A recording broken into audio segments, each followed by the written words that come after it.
I truly feel like I'm the best in the league.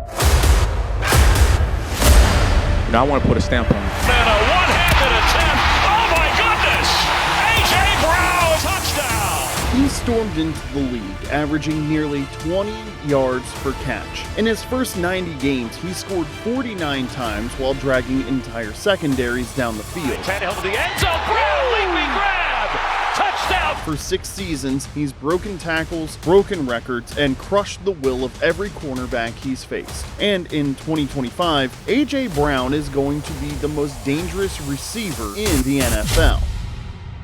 Nobody catches the ball as pretty as A.J. Brown. Nobody. Long before he arrived in the NFL, defensive coordinators have been trying and failing to figure out a way to stop A.J. Brown. At Ole Miss, A.J. Brown led the SEC in receiving yards in back-to-back years with consecutive 1,200-plus yard seasons. There aren't many college receivers who hit 1,000 yards once, and there are even fewer who do it twice. Remember the name. This is a bad man. I'm telling y'all, remember the name. Brown did it against SEC defenses while splitting targets with DK Metcalf and Elijah Moore. To put that in perspective, in 2024, only 28 guys posted 1,000 yards receiving in the FBS. Week in and week out, he was winning matchups against NFL talent. It didn't matter if it was Georgia, Alabama, or LSU because Brown dominated wherever he lined up. If you put him in the slot, he'd break your coverage. Put him outside and he'd flatten your corner off the snap. Even with DK Metcalf grabbing headlines and Elijah Moore turning heads, Brown was the one doing the damage every Saturday.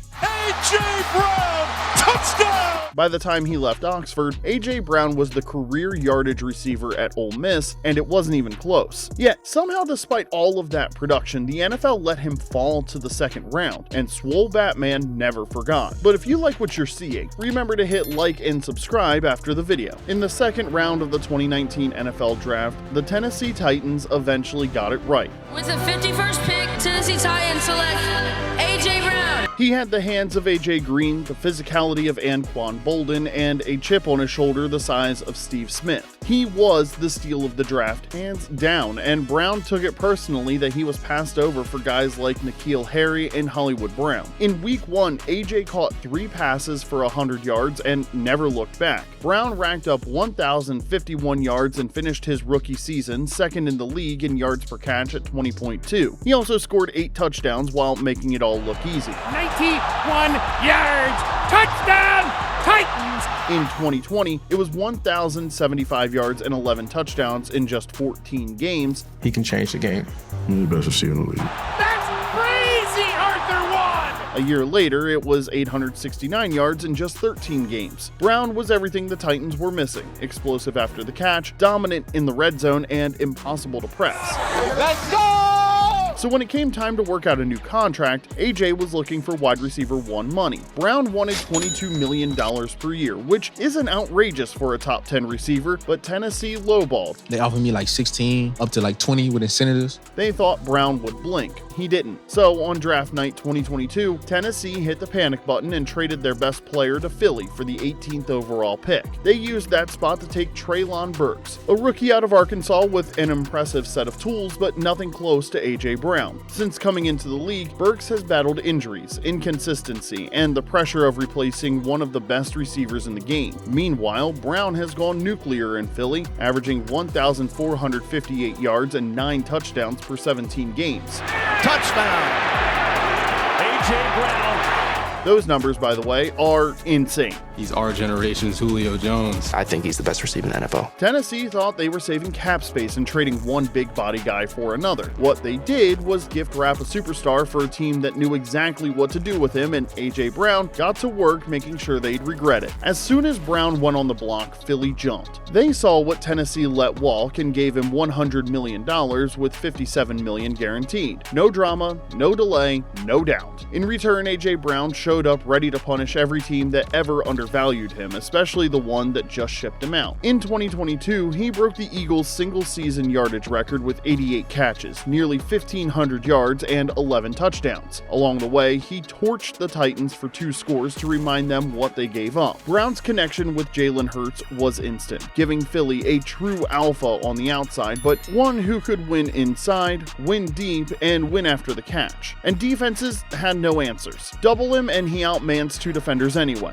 Play off of him and it's free yardage. Single coverage? Good luck, because that's the dumbest choice of all. Hurts rolls away, and it's caught for a first down. In his first year, Brown helped push Philly to the Super Bowl, and in the biggest game of the year, he came up huge with 96 yards and a touchdown on the sport's biggest stage. Looking for A.J. Brown. He's got it. Touchdown. The Eagles came up short, but A.J. Brown had established himself as Jalen Hurts' go-to on a team stacked with talent. Going into 2023, Brown didn't even tap the brakes as he racked up another 1,456 yards and 7 touchdowns. He also went to back-to-back Pro Bowls and finally started hearing his name mentioned in the same breath as guys like Jamar Chase and Justin Jefferson. A.J. Brown, physically aggressive pass catcher, that 50-50 ball, he'll come down with it, even if he's going up against 2 or 3 defenders. A.J. Brown makes a move and he's in for the touchdown. Philly's season ended with a disappointing loss to Tampa in the wild-card round, but things in the city of brotherly love were about to get a whole lot more interesting.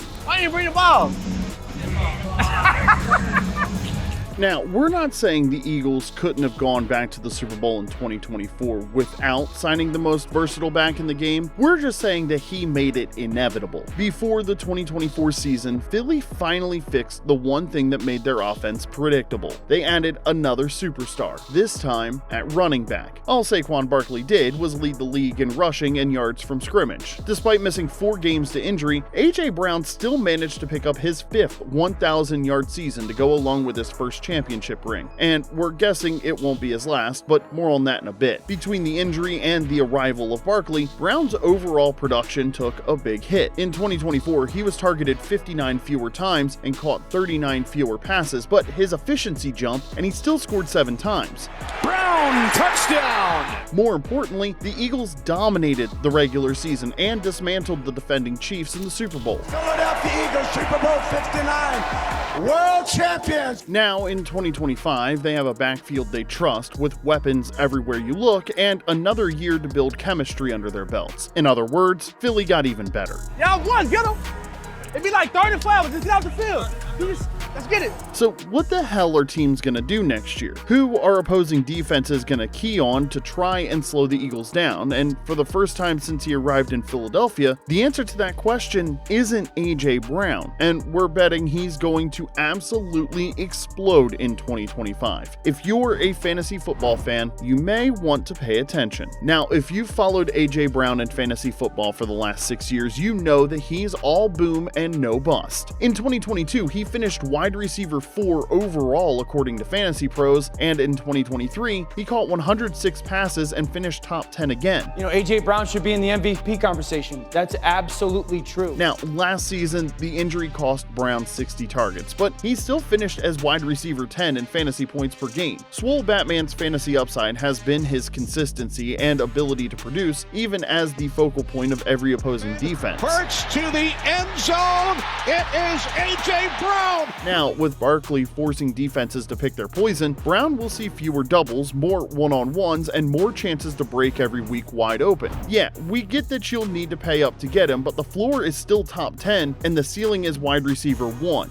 We're betting it's closer to the latter. He's a proven wide receiver 1 in his prime, and he's in the best offense of his whole career. Coming off a Super Bowl win in an offense that finally has balance, this is the year I think everything lines up. Jalen Hurts is healthy, the backfield is stacked, and teams can't afford to tilt everything toward number 11 anymore. That means more single coverage, clean releases, and greater damage after the catch from a guy who's put up 1,400 yards twice in his career while being blanketed on every play. This season, A.J. Brown has everything he needs to be the best receiver in the NFL. Protection, weapons around him, and a chip that never went away. They said I was a diva. They said all I care about was stats. If you're gonna get all those things wrong about me, but one thing you can get right, I'm a champion.